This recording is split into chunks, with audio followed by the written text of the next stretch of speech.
Olá, gente. Professor Marcos Dominici aqui, professor de arte, e hoje a gente vai falar sobre um dos itens da arte medieval, ou melhor, da arte cristã medieval. Para a gente entender isso, só lembrar que nós já falamos sobre arte cristã primitiva. Então, dê uma olhada na plataforma Gonçalves Dias, dê uma olhada nas nossas aulas. Olha as aulas, todos os nossos trabalhadores maravilhosos aqui da plataforma, professores top de linha. Mas hoje a gente vai falar sobre especificamente arte românica. Para que a gente possa entender, eu vou fazer uma linha imaginária, vocês vão imaginar esta linha bem aqui na minha frente e na frente de vocês, da seguinte maneira. Bem aqui, Grécia e Roma, bem aqui, Renascimento. Esse período todinho aqui que a gente vai chamar de Idade Média, ok? Então, na Idade Média, aqui a gente por alto, pode dizer assim, uns 1000 anos, professores de histórias que me perdoem, né? Ou como algumas pessoas já começaram a reformular a Idade das Trevas, a gente tem a arte medieval permeando tanto o lado romano ocidental quanto do lado romano oriental, e a gente está falando sobre isso também, essas manifestações que são extremamente pertinentes. O que é arte românica? Ela vem depois que o Império Romano entra num processo de decadência, ela vem depois que a arte cristã primitiva se estabelece e começa a organizar o cristianismo como estrutura oficial medieval, e aí ela é pautada na crise desse sistema feudal. Espera aí, deixa eu ver se eu entendi. Então a igreja passa a mandar em tudo? Simples, certo? Só tem um detalhe. Para a igreja mandar em tudo nesse período, ela tinha que utilizar algum tipo de mecanismo que fosse visual, que fosse físico, que fosse fácil de identificação. Adivinha que mecanismo foi esse? A arte. Então, a arquitetura era religiosa, a pintura era religiosa, a escultura era religiosa, entre outras manifestações que surgiram. Então, a arte passa a ser um mecanismo de propagação dos conceitos e preceitos religiosos cristãos daquele período. Arquitetura de mosteiros e basílicas, arcos que são criados para esse tipo de construções, castelos que parecem mais fortalezas e fortalezas que funcionam como igrejas. Então essa é a ideia, já que a gente está falando do início da Idade Média, que vai se estender até ali mais ou menos meados do período medieval. Igrejas e castelos com construções extremamente pesadas, que as paredes eram extremamente largas. Quanto mais largas, mais seguras. Por causa disso é que essas igrejas eram chamadas de fortalezas de Deus. Essa aqui é a catedral ou a Basílica de Notre-Dame de Grand-Poitiers, na França. Professor, mas ela é muito sofisticada. Por incrível que pareça, essa daqui é uma das mais simples. Oi? Tudo bom? Né? É uma das mais simples igrejas desse período. As que são mais sofisticadas, ou mais cheias de detalhes, por assim dizer, nós vamos tratar num estilo chamado de arte gótica, certo? Bom, essas igrejas tinham que ser fortes, resistentes e principalmente barrar literalmente as forças do mal. Esse era o conceito medieval. Então, elas não eram igrejas como a gente conhece, eram literalmente castelos fortes, muito largos, de paredes muito espessas, né? Aquilo que eu falei para vocês, a função era proteger. Então, se houvesse inclusive uma invasão física, todo mundo corria para dentro dessa estrutura e aí você tinha um local que estava abençoado divinamente e ali você podia garantir que nada aconteceria. É óbvio que a estrutura em si ela é a base dessa situação, né? Porque um castelo, uma igreja com uma parede de quase 1,20 m, 1,80 m de espessura, como é que alguém vai derrubar um negócio desse, né? Temas: a vida de Jesus, a vida dos santos, as passagens bíblicas e outros temas cristãos. Levar em consideração que a maior parte da população nesse período é composta por pessoas que são analfabetas. E aí, se elas não sabem ler e escrever, só sobra a imagem e o que é dito, o que é construído, o que é produzido para que as pessoas entendam como é que funciona a arte e a religião nesse caso, certo? Bom, isso aqui é o que a gente chama de tímpano. O que é um tímpano? Tímpano é uma parte do ouvido, eu não vou entrar no mérito da questão na área do meu amigo Celso de Biologia. Entretanto, o tímpano é uma moldura, essa bem aqui, ao redor da porta principal e de outras portas, onde estão esculpidos relevos para dizer o que é certo e o que é errado. E quase tudo era errado. A figura de Cristo no meio, geralmente deformada, né, alongada, mas indicando o que poderia acontecer, os pecados bem aqui, se você pecasse. Você ia direto para o inferno. Então, esse é o conceito, e aí fica fácil a gente entender como o cristianismo ele é construído através desse processo imagético da arte medieval. Então, aqui é literalmente uma história em quadrinhos feita em relevo, no tímpano, essa moldura bem aqui, da porta da igreja. Ou seja, tu já chegou na igreja, tu já sabe olhando para cima o que vai acontecer se tu não seguir os preceitos corretos da igreja medieval. Certo? Essa aqui é da Catedral de São Lázaro, em Autun, na França. Línguas e tradições diferentes. Arte românica. Professor, lembra muito a arte romana. Pois é, o Império Romano entrou em decadência, aí você tem uma divisão de vários reinos, e nesse processo o que acontece? Várias línguas românicas, várias línguas a partir do latim e outras estruturas vão sendo criadas. Então, essas línguas diferentes vão criando os feudos, vão criando os novos reinos e outras estruturas. O resultado disso é que você tem uma porção de gente com características diferentes, mas tem uma coisa em comum: a religião cristã, certo?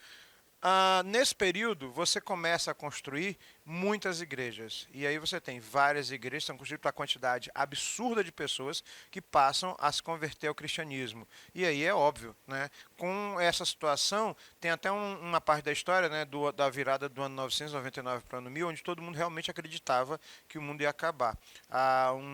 Em função de pestes, em função da falta de higiene medieval e uma série de problemas da Idade Média, o mundo realmente... Peraí, eu estou falando da Idade Média, não estou falando de hoje. Né? O mundo realmente deu essa loucura na cabeça de todo mundo. Resultado da situação, as igrejas eram os locais seguros para você pedir a Deus para ser salvo. Por causa disso, algumas dessas igrejas eram construídas em lugares muito distantes. Por causa disso, é que as igrejas são muito fortes nessa estrutura. Portugal, por exemplo, tem uma rota turística chamada de Rota do Românico, né? A Catedral de Santiago de Compostela, que todo mundo já ouviu falar pelo menos uma vez e que tem trajetos fantásticos. Ela é composta, mais ou menos, essa rota, por 58 monumentos. Vamos falar sobre alguns deles. Essa aqui é a Catedral de Uzes, na França. Né? E, professor, essa aqui é mais simples, mas não, ela é mais rústica. Então, essa é uma das primeiras características. E aí a gente começa a falar da arquitetura em si. Abóbadas. Eu vou repetir para facilitar a minha intérprete. Abóbadas. Abóbada. Professor, que palavra estranha é essa? Eu já ouvi falar sobre isso.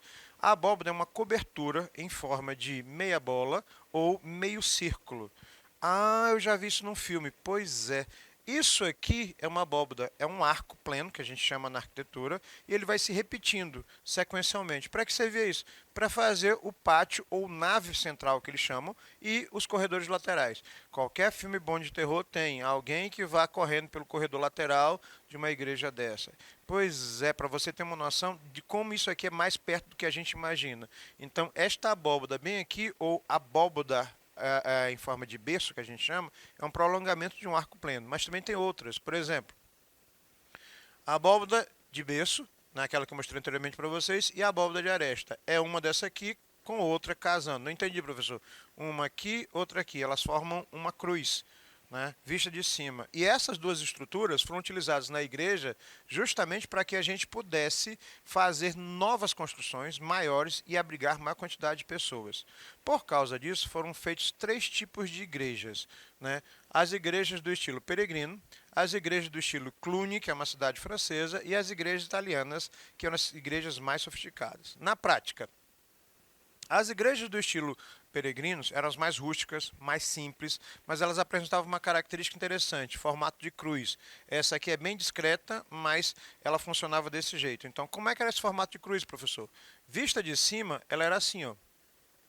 Peraí, tem algumas igrejas daqui de São Luís do Maranhão que têm essa característica. Pois é, o objetivo é que as pessoas andassem muito em peregrinação durante dias, às vezes semanas, e pudessem entrar pelo corredor lateral da igreja, dar a volta no altar principal e sair da igreja sem interferir na cerimônia.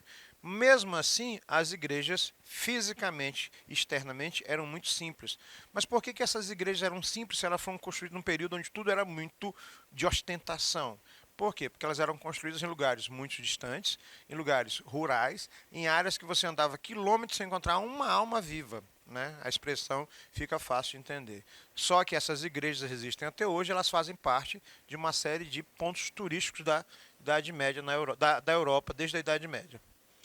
Segundo estilo, Né? Essa aqui é a Catedral de Santiago de Compostela, ela data da Idade Média, ela é uma das igrejas que inicialmente tinha uma fachada mais simples, mas à medida dos séculos, coloque séculos aí, que a gente está falando da Idade Média, à medida dos séculos ela foi ganhando mais pomposidade e ela ainda é utilizada nesse pacote de caminhos de peregrinos. Segundo estilo, as igrejas do estilo Cluny. Elas são em formatos quadrados, mais fechadas, e geralmente funcionam como monastérios, como conventos, entre outras coisas. Aqui em São Luís do Maranhão, a gente tem muitas construções que têm uma base de origem em cima desse estilo. Como assim, professor? Elas têm colunas, onde cada coluna dessa tem um capitel que vai contando passagens bíblicas. Então, se eu não sei ler e escrever, eu vou entender através das imagens. Desenho, melhor, esculpe para eles. De frente, ela é uma caixa fechada. Geralmente elas são assim, mas internamente elas têm um pátio no meio com vários corredores que contornam. Existe uma série de colégios, principalmente antigos, e escolas e conventos aqui em São Luís, inclusive um prédio, né, chamado Convento das Mercês, que tem essa estrutura, um gigantesco retângulo com um pátio no meio. Né, e esse tipo de estrutura se espalhou pelo mundo inteiro. E o terceiro estilo, que são os estilos italianos. Né? Eu vou deixar a imagem porque ela por si só fala. Epa, eu já vi essa imagem aqui, a Torre de Pisa. Pois é, a Catedral de Pisa, né? O batistério, que era um prédio só para batizado, e o campanário, que era um prédio utilizado para, como um mirante, as pessoas acendiam velas, entre outras coisas, faziam pagar suas promessas e graças alcançadas. A igreja em si, o prédio externo da torre mais o prédio do campanário mostra que essas igrejas italianas eram construídas em áreas mais urbanas. Quanto mais gente estivesse na região, mais sofisticada a igreja era. Quanto menos gente, menos sofisticada. Por isso as igrejas que eu mostrei inicialmente do estilo Cluny. Bom, a gente já sabe que essas igrejas, né, elas têm uma coisa em comum. Paredes muito largas, porque elas eram feitas para realmente aguentar pancada, para não sair, não caírem facilmente, até porque eram fortalezas. O objetivo era esse. Tanto é que a estrutura, mesmo cheia de detalhes e elementos clássicos, colunas, arcos, entre outros, ela ainda é uma coisa sólida, certo? E aí a gente entra nas esculturas. As esculturas, por sua vez, elas partem da seguinte situação: toda escultura religiosa do estilo românico, ela está associada diretamente com a igreja em si. Ou seja, eu tenho esculturas que contam a história do que eu quero ensinar para vocês, religiosamente falando, do cristianismo. Então vamos lá só localizar. Esse aqui é o tímpano da porta principal da igreja de São Domingo, né, que tem uma série de passagens bíblicas. Cada pontinho desse aqui, não sei se vocês estão vendo, eu pedi para ampliar a imagem, é uma escultura de um santo ou conta uma passagem bíblica. Já aqui são as portas de Bernward, quase é isso, me perdoe o inglês. Né? São transmitidos 16 painéis com passagens bíblicas, ou seja, o objetivo era educar, catequizar e formar através da imagem e dos relevos. Está dando para entender como é que funcionava a arte cristã desse período, a arte românica? Bom, o Cristo em relevo na fachada oeste de Poitiers e a Notre-Dame de La Grande, também na mesma região. Né? Aqui você exalta o tamanho das mãos e dos olhos, assim como os pés, porque nas mãos e nos pés estão colocados metaforicamente as chagas de Cristo. Na verdade, não seriam esses locais, mas para efeito de compreensão, para efeito de interpretação, o local melhor seriam as mãos, principalmente. E aí, ao redor de Cristo, a questão da salvação, o pecado, tem todo um trabalho de leitura aqui, não é só uma estátua aleatória. A mesma coisa acontece na fachada, né, quando você vai contando os santos recém-convertidos, as figuras importantes. Então, a educação religiosa toda era feita através de imagens ou de outros objetos, como ourivesaria. O que é ourivesaria, professor? Desenvolvimento da mistura da liga entre prata e ouro em objetos religiosos daquele período até os dias de hoje. Coroas, globos decorados, cetros de ouro, anéis, na prática, cálices. Né? O professor já viu isso. Pois é, esses cálices, um é do século XII e o outro é todos dois são do século XII. Um puxa mais para o dourado, mas dá uma mistura de ouro, não é o ouro puro, é uma mistura de ouro e prata, certo? E eles contam, literalmente, histórias da igreja daquele período, certo? A pintura. A pintura em si é um capítulo à parte. Por quê? Porque a pintura, ela é talvez a forma mais fácil de você entender quando você não sabe ler, por exemplo, uma outra língua. Tanto é que alguns de vocês preferem histórias em quadrinhos, HQs. Inclusive, nós temos uma aula na plataforma sobre isso, verifiquem. É bem interessante, até porque você tem muito desse material que cai, por exemplo, no Enem, quadrinhos, charges, cartoons, entre outros. E a pintura, ela vai variar de duas maneiras, pintura mural e miniatura. Qual a diferença entre mural e miniatura? Mural, gigantesco. Miniatura, como o nome diz, é pequenininha. Só que a miniatura de que ele se refere é um livro grande. Então, a miniatura seria uma pintura que eu posso segurar com as mãos. Já o mural, ele pegava painéis de 4, 5 metros de altura por 10, 11 de comprimento. Qual era o objetivo dessas pinturas românicas? Novamente, né, falar sobre os valores religiosos cristãos medievais, certo? Falar sobre o que você não sabe, educar. A arte ela é toda pedagógica e ela é um mecanismo de controle, não tem para onde você correr disso, da igreja medieval, que não era essa coisa boazinha que a gente imagina, certo? Temas: imitação de revestimentos nobres, geométricos, plantas estilizadas e motivos, e principalmente os murais eram pintados em gesso, em afresco, dentro das paredes das igrejas. Por quê? Vamos lá. Lembram que eu falei no início da aula que as igrejas tinham paredes largas? Se elas tinham paredes largas para aguentar invasões, significa dizer que elas tinham poucas janelas. Com poucas janelas, sobrava muita parede. E se sobrava muita parede, vamos cobrir essa parede inteira com muita pintura. Então, os painéis eram gigantes. Na prática, bom, em La Viga de Passion, observamos a típica deformação da arte românica. Isso aqui é um painel gigante, né? Quando eu falo deformação, não havia preocupação em uma pintura, um desenho exatamente realista. O objetivo era mostrar que Cristo foi tirado da cruz e explicar na imagem esse processo cristão. Simples. Eu não tenho preocupação em fazer um desenho perfeito e anatomicamente correto. Ok? Já os temas bíblicos e religiosos, eles são os que mais se destacam. Por quê? Novamente, a alfabetização religiosa, a população não sabia ler e escrever, e você tem coisas desse tipo. Ainda há pouco eu mostrei aqui a imagem no estúdio, né? E é um susto. Professor, peraí, deixa eu ver se eu entendi. Essa pintura, que é o frontal de São Quirino e Santa Júlia no Museu de Arte da Catalunha, lá em Barcelona, que é um mural, ou seja, uma pintura feita num painel gigantesco. Tem umas figuras que estão sendo maltratadas ali, maltratadas não, elas estão sendo bem massacradas. Os castigos divinos eram pintados nas paredes das igrejas para você saber o que aconteceria se você não seguisse à risca o que a igreja medieval determinava, né? Serrar uma pessoa ao meio, ferver em óleo ou água, né? Furar os olhos com pregos e outros objetos contundentes, perfurar partes do corpo. E olha que interessante e lamentável que isso era impetrado pela igreja medieval, e esses castigos eram pintados como uma forma de controle para que as pessoas não corressem o risco de pecar ou outras coisas. E no meio, a figura da Virgem Maria com o menino Jesus. Parece meio absurdo e choca um pouco quando você imagina, só que a gente está falando da igreja cristã medieval. Deixar claro isso, que na Idade Média os nossos valores eram completamente diferentes dos deles, né? Os deles eram completamente diferentes dos nossos, e aí você tem uma visão interessante, mas não dá para você deixar de entender que a arte, nesse caso, ela tem essa função de contar e explicar, além de ensinar como funcionava a religião. Deformação. As imagens tinham cabeças maiores, mãos maiores, olhos maiores, sem preocupação com a anatomia. Colorismo. Quanto mais colorida a imagem fosse, mais chamativa era para o observador. Então, nesse caso, as cores elas são importantes porque já não era possível isso na arquitetura. Não sei se vocês prestaram atenção. As igrejas são muito secas em cores. Já não é possível nos relevos, nas esculturas. Por quê? Porque tudo era feito em pedra. Então, puxa a pintura, né, puxa a cor para a pintura, que é o mecanismo mais fácil de linguagem. Certo? E aí a gente entra, isso aqui é o frontal da Diocese de Urgel, né, no Museu da Catalunha também, e a gente entra nas miniaturas. O que eram miniaturas? Desenhos menores que vão dar origem a um material, um produto chamado de iluminura. O que era iluminura? livro menor, mas a gente vai falar sobre ele um pouco mais na arte gótica.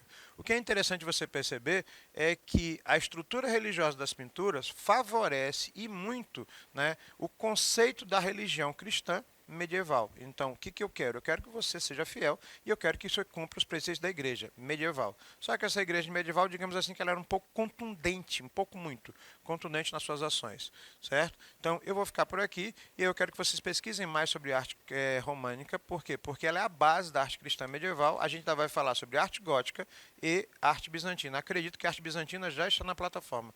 Pesquisem sobre isso, vale muito a pena. Um abraço. Fui.